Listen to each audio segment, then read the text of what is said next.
Welcome to my today's class बच्चों आज मैं आप सभी को हेल्पिंग वर्ब के बारे में बताने जा रही हूँ। आज मैं ओनली आपको 3 हेल्पिंग वर्ब्स के बारे में बताऊंगी और नेक्स्ट जो है वो मैं कल बताऊंगी। इज, आर, एम, इनका मीनिंग होता है जैसे हम डेली यूज में हिंदी में बातें करते हैं।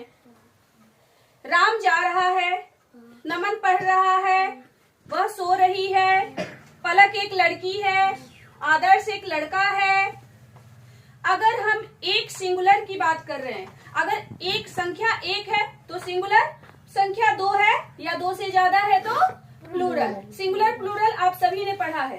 तो बच्चों जब भी हम सिंगुलर या प्लूरल के बारे में पढ़ते हैं उसके बाद अगर हम हेल्पिंग वर्ब के बारे में जानते हैं तो हमारे लिए आसान होता है। आप सभी पहले पढ़ चुके हो। तो इज हमेशा सिंगुलर के साथ यूज होता है। राम एक लड़का है तो राम एक है, इसलिए राम के साथ इज यूज होगा। पलक और साक्षी सहेलियां हैं तो पलक और साक्षी 2 हो गई, इसलिए आर मीन्स है, इज मीन्स है मतलब एक है। जहां प्लूरल होगा तो है होगा, बिंदु लग जाएगा। एक होता है तुम क्या कर रहे हो, तुम क्या कर रहे हो, तुम क्यों जा रही हो, तुम क्यों पढ़ रही हो, क्यों लिख रही हो, तो हमेशा हो आता है। इसलिए हमेशा यू के साथ आप आर का यूज करोगे। यू आपने देखा, अगर फिल इन द ब्लैंक्स दिया गया है, आपको पीछे का प्रेडिकेट पूरा वो नहीं देखना है, आपको सिर्फ सब्जेक्ट देखना है। यू लिखा है तुरंत आर लिख दीजिए। ऐसे ही आई के लिए एम का यूज करते हैं। क्यों? आई मीन्स मैं, और हमेशा जब भी आप हिंदी में बातें करते हो, मैं लिख रही हूँ, मैं पढ़ रहा हूँ, मैं पढ़ा रही हूँ, तो जब हमेशा अगर मैं बोलूंगी तो लास्ट में हमारी जो सहायक क्रिया हेल्पिंग वर्ब है वो हूँ होगा। इसीलिए हूँ का स्पेलिंग होता है एम, हूँ का इंग्लिश मीनिंग होता है एम। इसलिए हमेशा हम जब भी आई है तुरंत आप एम फील करोगे।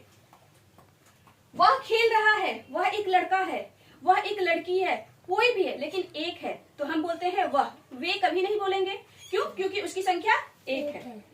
तो वह खेल रहा है, ही इज, सी इज, यह जा रहा है, यह चल रहा है, पंखा चल रहा है बोलते हैं ना। It is moving. अंडरस्टूड? अब आपने समझा इज सिंगुलर के साथ यूज करते हैं।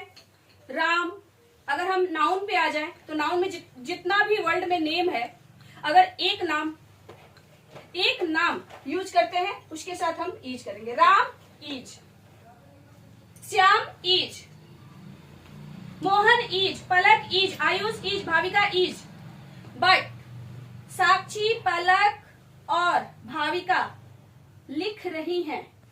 साक्षी, पलक एंड भाविका इज नहीं होगा क्योंकि अब तीनों एक साथ प्लूरल हो गई। Are, Sakshi, Palak, Bhavika are writing. बच्चे लिख रहे हैं, बच्चा लिख रहा है, चाइल्ड इज राइटिंग। बच्चे पढ़ रहे हैं, children are reading, studying. Understood? ये 3 इसलिए है मैंने आज आपको बताया है क्योंकि ये प्रेजेंट में है। लिख रहा हूं, लिख रहे हो, पढ़ा रही हूं, अभी अभी पढ़ा रही हूं। लेकिन अगर मैं आज की बात बोलूंगी कल तो ये पास्ट हो जाएगा। मैं बोलूंगी मैंने कल पढ़ाया था थी का यूज करेंगे। मैं पढ़ा रही थी, आप बातें कर रहे थे, तो वहां पे वॉज वर्ब का यूज होगा जो मैं कल आपको समझाऊंगी। अभी आप ये समझ लीजिए कि use of is, use of are, use of am. Is means है, आर मीन्स है हो, एम मीन्स हूं। आप प्रोनाउंस को 2 पार्ट्स में बांट लीजिए। आई और यू, ये इनके साथ, यू के साथ आर ऑलवेज, एम के साथ, आई के साथ एम ऑलवेज यूज करना है। ये हमेशा क्लियर रखना। लेकिन सिंगुलर में ही, सी, इट, इनके साथ कहीं भी आप देखो, मैंने यहाँ पे लिखा राम इज, अगर मैंने यहाँ पे इरेज कर दिया आपको फिलअप करना है। आपको इधर पीछे का नहीं देखना, ओनली राम। राम के साथ आपने यूज कर दिया इज, क्योंकि राम एक है। यहाँ पे आई, आपने देखा कि आई है, आई मैं खेल रहा हूं, मैं एक लड़का हूं, मैं एक लड़की हूं। हूं का इंग्लिश होता है एम। आपको कुछ नहीं करना, लर्न कर लेना है। आई के साथ ऑलवेज एम, यू के साथ always are.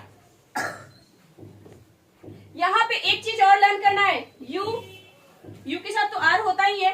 We, we means हम, प्लूरल हो गए, हम प्लूरल हो गए। तो हम खेल रहे हैं, वी आर प्लेइंग।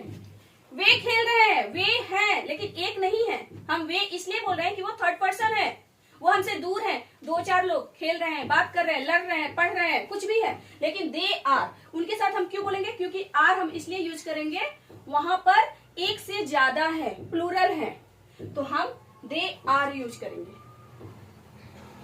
इज नहीं यूज करेंगे। इज यूज कर दिया तो सेंटेंस रॉन्ग, क्योंकि इज हमेशा सिंगुलर एक के लिए होगा, सिंगुलर किसके लिए होगा? तो he, she, it, is, I, am, you, we, they, are. 3 part में आपने कर लिया। अब आपका इज, आर, एम कहीं भी फिल इन द ब्लैंक्स होगा, आप कंफ्यूज नहीं होंगे। यहां पर आया राम और श्याम, आपने देखा है 1 2 2 है ना, यानी कि आप ये प्लूरल बन गया, तो हमने इनके साथ क्या यूज किया? आर। माई पेरेंट्स, मम्मी और पापा 2 हो गए, तो my parents are. My father, father एक ही है, my father is. Your father, एक ही है father, is. Your parents are, our parents are. Understood? आज का क्लियर हो गया? Yes, ma'am. क्लैपिंग करिए।